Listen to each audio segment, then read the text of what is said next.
Salaaed, 9. peatükk. Kõige kummalisem maja, kus keegi on elanud. See oli kõige kaunim ja salapärasem koht, mida üldse võib kujutleda. Aeda ümbritsevad kõrged müürid olid kaetud lehetute roosiväetidega, mis kasvasid nii tihedalt, et olid läbisegi põimunud. Meeril õnneks teadis, et need on roosid, sest ta oli Indias väga palju roose näinud. Maapind oli kõikjal kaetud talvise pruuni rohuga, mille peal kasvas puhmaid. Need olid kindlasti roosipõõsad, kui nad olid vaid elavad. Leidus ka hulk tüviroose, mis paistsid oma laiali kasvanud okstega nagu väikesed puud. Aias kasvas ka teisi puid, mis olid üleni põimitud väätroosidega, milline asjaolu andiski paigale kummalise ja kauni omapära. Pikad hõljuvad väädid rippusid alla nagu kerged kiikuvad eesriided. Siin ja seal põimusid nad üksteisega või mõne kaugele ulatuva oksa külge ja ulatusid niiviisi ühest puust teiseni, moodustades nägusaid sildu. Polnud näha ühtki leht ega õit ja Meeri ei teadnud, kas roosid on kuivanud või elavad. Ainult nende peenikesed, hallid ja pruunid oksad ning väädid laotusid võrgutaolise kattena kõikjale. Müürile, puudele, isegi pruunile rohule, kuhu nad olid langenud oma kinnituspunktidelt ning roomasid maapinnal edasi.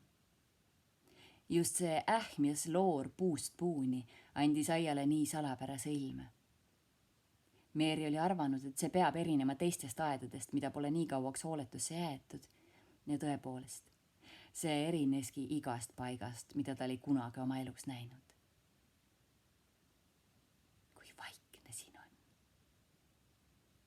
Sosistas ta. Kui vaikne. Ta ootas viivu ja kuulatas vaikust. Leevik, kes oli puu otsa lennanud, oli vait nagu kõik muugi. Ta ei lehvitanud isegi tiibu, vaid istus liikumatult ja vaatas Meeri poole. Pole ime, et siin on vaikne, sosistas Meeri uuesti. Mina olen esimene olend, kes räägib siin 10 aasta jooksul. Ta liikus värava juurest edasi, astudes tasa, nagu kardaks ta kedagi äratada. Ta oli rõõmus, et ta jalgade all on rohi ning et ta sammud ei sünnita mingit müra. Ta sammus ühe sellise muinasjutulise halli võlvi alla puude vahel ning vaatas üles okste ja väetide poole. Tahaksin teada, kas kõik nad on surnud, ütles ta. Kas on täiesti surnud aed? Soovin, et see ei oleks nii. Kui ta oleks olnud Ben Wedestaff, oleks ta võinud puud vaadates öelda, kas see on elav. Kuid Meeri nägi vaid halle või pruune okse ja väeti ning ühelgi neist polnud pisema punga jälgegi. Ent ta oli imepärase aia sees ja võis luuderohu all peituva värava kaudu igal ajal siia tulla. Meerile tundus, nagu oleks ta avastanud täiesti temale kuuluva maailma. Päike paistis 4 müüri vahele ja aia kohal asuv kõrge sinine taevavõlm näis veel säravam ja pehmem kui soo kohal. Leevike lendas puu otsast alla ja hüples ringi või lendas Meerile järele ühest põõsast teiseni. Ta siristas lõputult ja oli väga tegev, nagu näiteks ta Meerile aeda. Kõik oli kummaline ja vaikne. Näis, nagu viibiks Meeri 100 miile kõigest elavast eemal, ent ometi ei tundnud ta end üksildasena.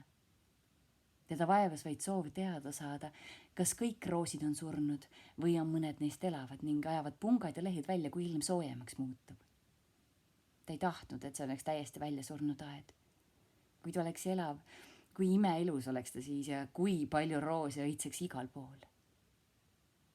Aeda astudes oli Meeri hüppenööri käsivarrale riputanud ja kui ta oli nüüd pisut ringi jalutanud, otsustas ta hüpata nööriga ümber kogu aia, peatudes siis, kui tahtis midagi vaadata. Siin ja seal paistsid rohtunud teerajad ja paaris nurgas oli digihaljaga kaetud alkoovid, kivist istmetega ja sammaldunud lilleornidega. Teise sellise alkoovini jõudes peatus ta hüppamisel. Seal oli kunagi olnud lillepeenar ja Meerile tundus, nagu paistaks midagi mustast mullast. Mõned teravad väikesed kahvaturohelised tipukesed. Talle meenusid Pennu Õdestaffi sõnad ja ta põlvitas maha, et vaadata. Jah, need on tillukesed taimed ja need võivad olla krookused, lumikellukesed või nartsissid, sosistas ta. Ta kummardus üsna ligidale nende kohale ja nuusutas niiske mulla värsket lõhna. See meeldis talle väga. Võib-olla tärka mujal veel teisi, ütles ta. Käin kogu aia läbi ja vaatan. Ta ei hüpanud enam, vaid kõndis pikkamisi ja hoidis silmad maas, silmitsedes vanu püsilillepeenraid ja rohtu, et mitte midagi kahe silma vahele jätta. Kui ta ringkäigu lõpetas, oli ta leidnud palju teravaid kahvaturohelisi tipukesi ja teda valdas uuesti ärevus. See pole täiesti surnud aed, hüüatas ta endamisi tasa.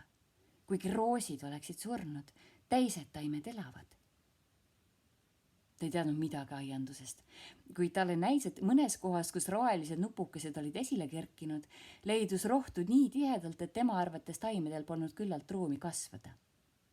Ta vaatas ringi, kuni leidis terava otsaga puutüki. Põlvitas siis maha, kaevas ja kitkus umbrohtu välja, nii et iga taime ümber vabanes kena puhas mullariba. Nüüd näib, nagu võiksid need hingata, ütles ta, kui esimesed taimed olid puhtaks kitkutud. Tahan teha nii ka teistega. Teen seda kõigiga, mida näen. Kui ma täna valmis ei jõua, võin ju homme tulla.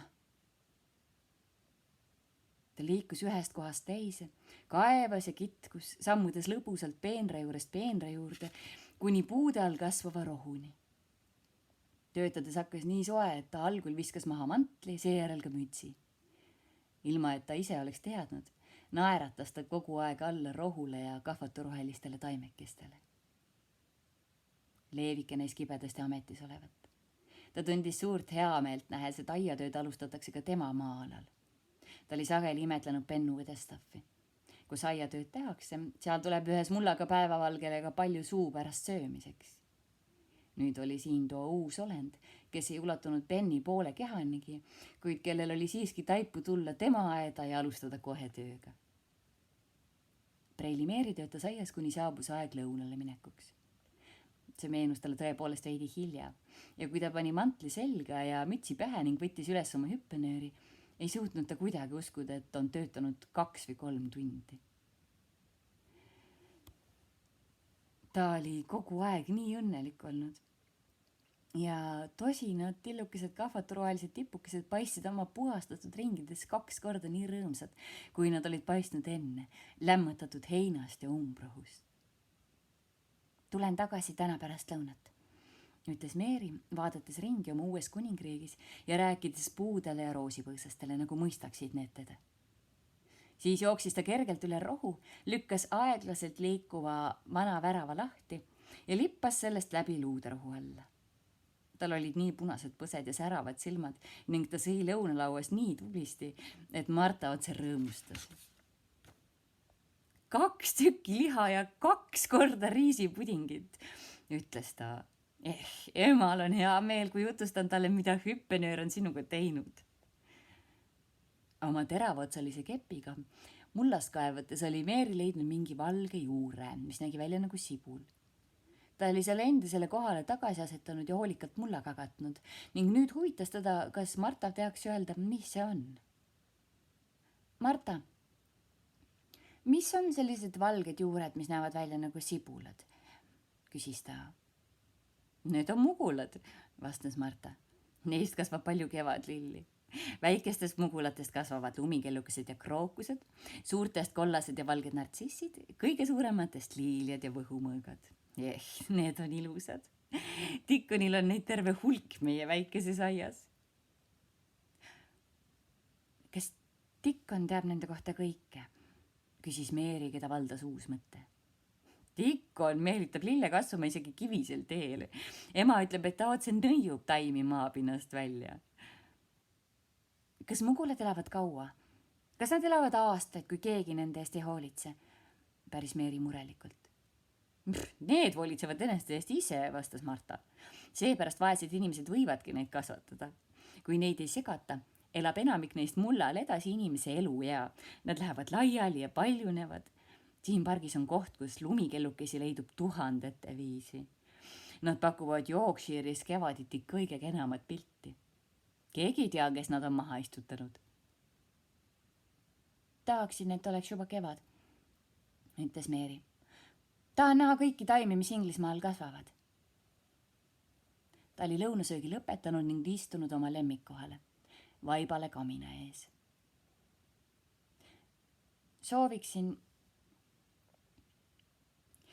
Sooviksin, et mul oleks väike labidas, ütles ta.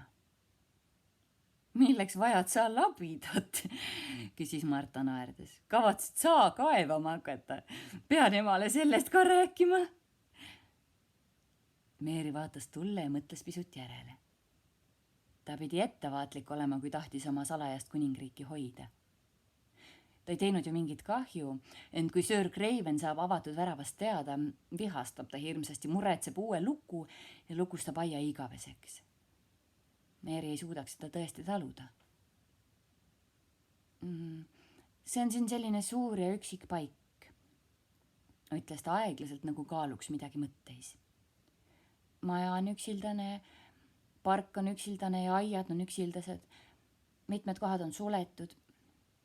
Ma ei teinud Indias kunagi midagi erilist, ent seal oli rohkem inimesi, keda vaadata. Pärismaalased ja sõdurid, kes mööda marssisid. Mõnikord mängisid orkestreid. Gaia rääkis mulle jutte. Siin pole kedagi, kellega rääkida, välja arvatud sina ja Ben Wedestaff. Sinul on oma töö ja Ben Wedestaff ei räägi minuga kuigi sageli. Arvasin, et kui mul oleks väike labidas, võiksin ma kusagil kaevata nagu Ben ja väikese aia teha, kui ta annaks mulle natuke seemneid. Marta nägu lõi särama. Vaata nüüd, hüüatas ta, seda ema ütleski. Ta ütles, sellises suures kohas on nii palju maad, miks ei anta talle tükikest isiklikuks kasutamiseks, isegi kui ta paneks sinna maha kas või ainult peterselle ja rediseid. Ta kaevaks ja rehitseks sääl ja oleks väga õnnelik selle üle. Need olid just tema sõnad, mis ema ütles. Kas tõesti, küsis Mary. Sinu ema teeb väga palju, eks ole? Vastas Marta. Ema ütleb alati. Naine, kes kasvatab üles 12 last, õpib aabitsa kõrval ka midagi muud. Lapsed on nagu aritmeetika, mis sunnib avastusi tegema. Kui palju võiks labidas maksta? Väike labidas, päris Mary. Noh, vastas Marta mõtiskledes. Dwighti alevis on pood ja ma nägin seal väikesi aiatööriistu nagu labidas, hark ja reha, kõik kokku 2 šilingi eest. Need on küllalt tugevad töötamiseks. Mul on veel rohkem rahakotis, ütles Mary. Proua Morrison andis mulle 5 šilingit ja proua Medlock andis mulle ka natukene raha Sir Craveni poolt. Sir Craven pidas sind sedavõrd meeles, hüüdis Marta. Proua Medlock ütles, et pean saama iga nädal 1 šilingi isiklikuks kasutamiseks. Ta annab mul iga laupäev 1 šilingi. Ma ei teadnud, milleks seda kasutada. Tõesti, see on alles rikkus, hüüdis Marta. Sa võid osta kõik maailmas, mida soovid. Meie majakese üür on ainult 1 šiling ja 3 penni ja selle saamiseks murra kas või silmahambad. Nüüd mulle tuli midagi meelde, lisas ta, tõstes käe suu juurde. Mis? Küsis Mary innukalt. Dwighti poes maksab lilleseemne pakk 1 ainsa penni ja Dickon teab, millised on kõige ilusamad lilled ja kuidas neid kasvatada. Ta käib Dwightis üsna sageli, ainult nalja pärast. Kas sa mõistad trükitähtedega kirjutada? Küsis ta järsku. Ma oskan kirjutada, vastas Mary. Marta raputas pead. Dickon mõistab lugeda ainult trükitähti. Kui sa mõistaks trükitähti teha, siis me võiks kirjutada Dickonile kirja ja paluda, et ta läheks ja ostaks aiatööristad ja 1 korraga ka seemned. Oh, sa oled hea tüdruk, hüüdis Mary, sa oled tõesti hea. Ma ei teadnud, et sa oled nii kena. Tean, et võin kirjatähti maalida, kui püüan. Palume proua Medlockilt sulge ja tinti ja natuke paberit. Mul on omal, vastas Marta. Ostsin, et ma võiks emale pühapäeviti väikese kirja saata. Lähen toon. Ta jooksis toast välja. Mary seisis kamina ees ja muljus rõõmu pärast oma kõhnu väikesi käsi.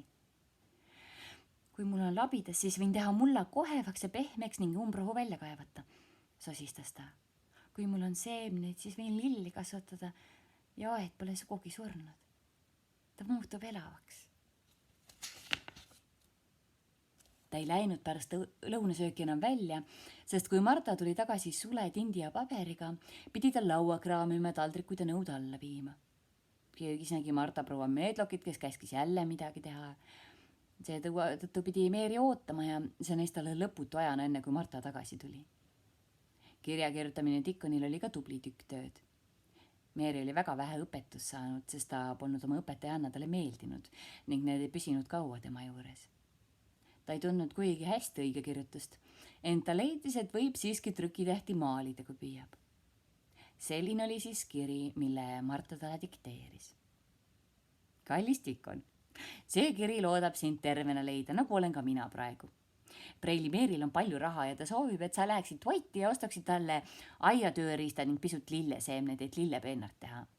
Võta kõige ilusamad ja mis hõlpsad kasvatada, sest ta ei ole seda kunagi varem teinud. Ta on elanud Indias, kus kõik on teistmoodi. Tervita ema ja kõiki teisi. Preili Meeri kavatseb jutustada mulle palju rohkem, nii et mu järgmisel puhkepäeval te kuulete elevantidest, kaamelitest ja härrastest, kes kütivad lõvisid ja tiigreid. Sinu armastaja õde, Marta Phoebe Sowerby. Me paneme raha ümbrikusse ja ma saadan Lihuniku poisiga kirja ära. Ta on Dickoni suur sõber, ütles Marta. Kuidas ma asjad kätte saan, kui Dickon need ostab, küsis Meeri. Ta toob nad sulle ise, talle meeldib käia seda teed. Heietas Meeri. Siis saan ma teda näha. Ma pole kunagi mõelnud, et saan Dickonit näha. Kas sa tahad teda näha? Küsis Marta äkki, sest Meeril neis olevat nii hea meel. Jah, tahan. Ma ei ole kunagi näinud poissi, keda rebased ja varesed armastavad. Tahan väga teda näha. Marta võpatas pisut, nagu oleks talle järsku midagi meelde tulnud. Mõtelda ometi, et olen selle unustanud, pahvatas ta. Ja ma mõtlesin, et ütlen seda sulle kohe samal hommikul. Palusin ema ja tema ütles, et palub ise proua Medlokit. Mõtled sa, alustas Meeri, millest ma rääkisin teisipäeval.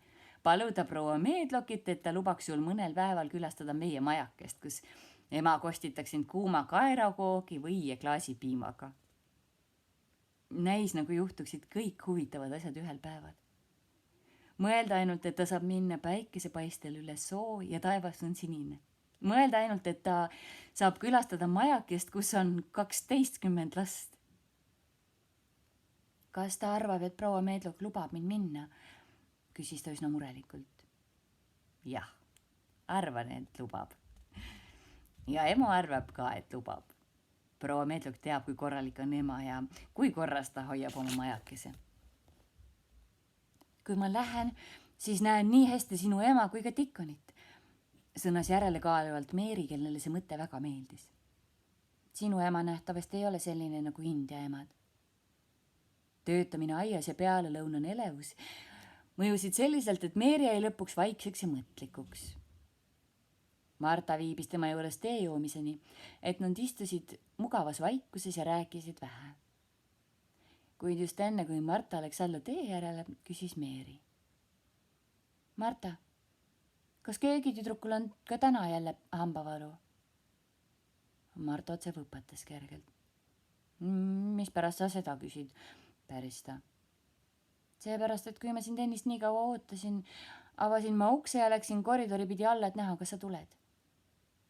Ja kuulsin jälle seda kauget nuttu, mida kuulsime eelmiselgi õhtul. Täna pole tuult ja sa mõistad, et see ei võinud olla tuul. Ütles Marta rahutult. Sa ei tohi käia koridore pidi ja kuulata. Sir Craven oleks väga vihane ja ei tea, mis ta kõik teeks. Ma ei kuulanud, vastas Meeri. Ootasin vaid sind ja kuulsin siis. See oli juba 3. korda. Tõepoolest, see on proua Medloki kell, hüüdis Marta ja väljus peaaegu joostes toast. See on kõige kummalisem maja, kus keegi on elanud, sõnas Meeri uniselt. langetades pea lähedal oleva leentooli polsterdatud istmele. Värske õhk, kaevamine ja hüppenöör olid tekitanud temas mõnusa väsimuse ning ta uinas.